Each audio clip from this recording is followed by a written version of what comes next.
Hoje a vida daqueles que têm a doença celíaca está um pouco mais fácil, porque afinal a indústria alimentícia já pensa nesse público e aí essas pessoas encontram produtos para poder comprar, que já não tem o glúten, conseguem fazer em casa também muitas coisas. A gente está aqui, inclusive, com uma nutricionista que vai dar mais detalhes sobre esse assunto. E ela até preparou uma mesa aqui com alguns exemplos de produtos industrializados que não têm glúten e também alguns que ela mesma preparou para mostrar que é possível, né, Laís? Bom dia para você.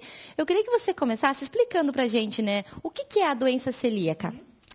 Bom dia, obrigada pelo convite. E vamos falar, a doença celíaca, ela é uma condição autoimune, né, uma doença autoimune, que ela é acordada, digamos assim, pela presença do consumo do glúten na alimentação. Então, quando o glúten entra na parte digestiva, no intestino, isso gera uma inflamação muito grande que vai debilitando a saúde do celíaco, da pessoa que porta essa doença celíaca. Bom, e o que é o glúten? Porque ele é uma proteína que está presente em vários alimentos. Aí por isso que é mais complicado, né? Quando a pessoa descobre a doença, de encontrar alimentos que não tenham ele. Exato.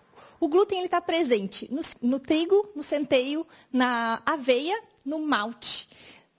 E trigo, centeio, cevada, aveia e malte. Tá? Todos esses cereais contêm o glúten. Tá? Então, a gente precisa encontrar no mercado produtos que não tenham estes cereais. Tá? Então, qual é a dificuldade? Muitas vezes você conseguir fazer um pão com a mesma liga de um trigo que contém o glúten. Glúten é exatamente aquela proteína que faz aquela liga, que dá aquele elástico na massa. Aquilo é o glúten. E já tem algo que substitui ele para dar essa consistência? Então, existem alguns emulsificantes, né?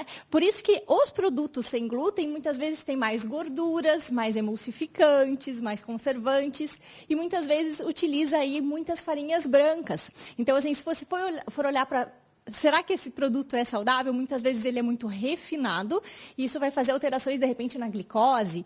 Então, para uma pessoa que é celíaca, é extremamente importante que a gente tenha esse tipo de alimento no mercado para que ela possa se alimentar. Mas existem outros problemas ocasionados por alimentos extremamente industrializados e muito refinados, muitas vezes.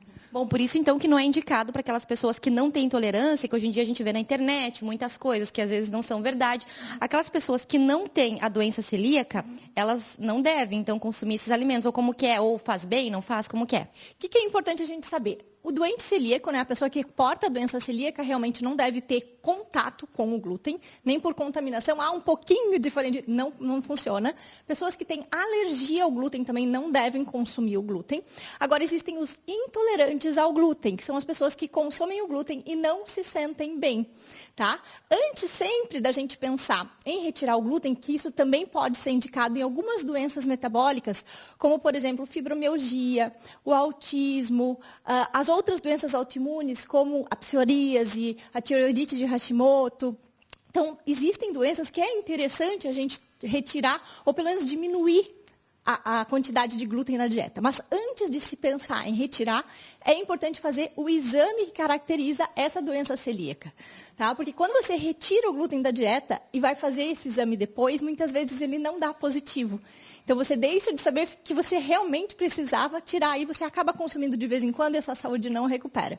Para a gente encerrar, então, uma receitinha rápida desse bolinho que você preparou, para as pessoas verem que dá para fazer em casa também, né? Sim, dá para a gente fazer em casa. Esse bolo, por exemplo, não levou farinha. Ele levou só o milho inteiro, né, cozido. Então, a gente utilizou o milho, né, um pouquinho mais de ovos para dar essa liga, gordura que veio aí do leite de coco, então é uma gordura bem saudável, e o fermento. Dá para fazer em casa? Dá para fazer em casa com tranquilidade. Laís, te agradeço pela participação, né? São dicas importantes para essas pessoas que são portadoras da doença celíaca, tem esses produtos que agora são encontrados no mercado e também essas opções que podem ser feitas em casa, mas importante, então, que só aquelas pessoas que são diagnosticadas que façam a retirada do glúten dos alimentos. Devolvo para vocês aí no estúdio.